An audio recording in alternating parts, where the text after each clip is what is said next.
Everyone, welcome back to my channel. The Iraqi dinar is undergoing a fascinating journey as part of Iraq's larger monetary reform process, which has been a work in progress for years. The second part of this reform focuses on the dinar's value and how it can reach its true worth through a more globally oriented approach. This process involves moving the dinar to a float system, allowing its value to be determined by international market forces rather than being strictly pegged to the US dollar or controlled by the Central Bank of Iraq, CBI. Dr. Sinan al-Shabibi, the former governor of Iraq's central bank, laid the groundwork for these reforms years ago. His vision was always centered on a stable, thriving Iraqi economy with a currency that reflected the country's potential.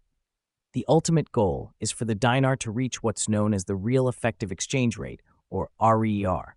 This is an economic term that represents the true market value of a currency, factoring in both inflation and the purchasing power parity against other currencies. In simple terms, it's the rate that reflects the actual buying power of the dinar in the global marketplace, which could be significantly higher than its current pegged rate. The idea of a floating dinar is exciting because it would bring Iraq closer to the global economy, giving it a currency that could appreciate based on Iraq's economic performance and its vast resources, particularly in oil and natural gas. Iraq is rich in natural resources, and there is an expectation that the dinar's value could rise naturally once it's allowed to float and respond to market demand.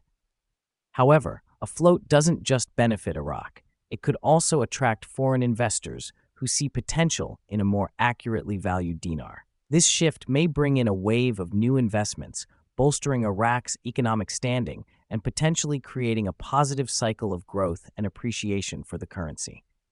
Many followers of the dinar's journey are keen to understand what this float means for them. A free-floating dinar could mean that Iraqis and foreign investors see a gradual or even sharp increase in value. However, a float also means that the dinar's value could experience volatility, going up or down based on economic conditions in Iraq and the global market.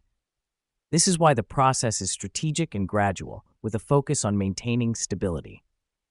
The big question many ask is, when will the dinar float?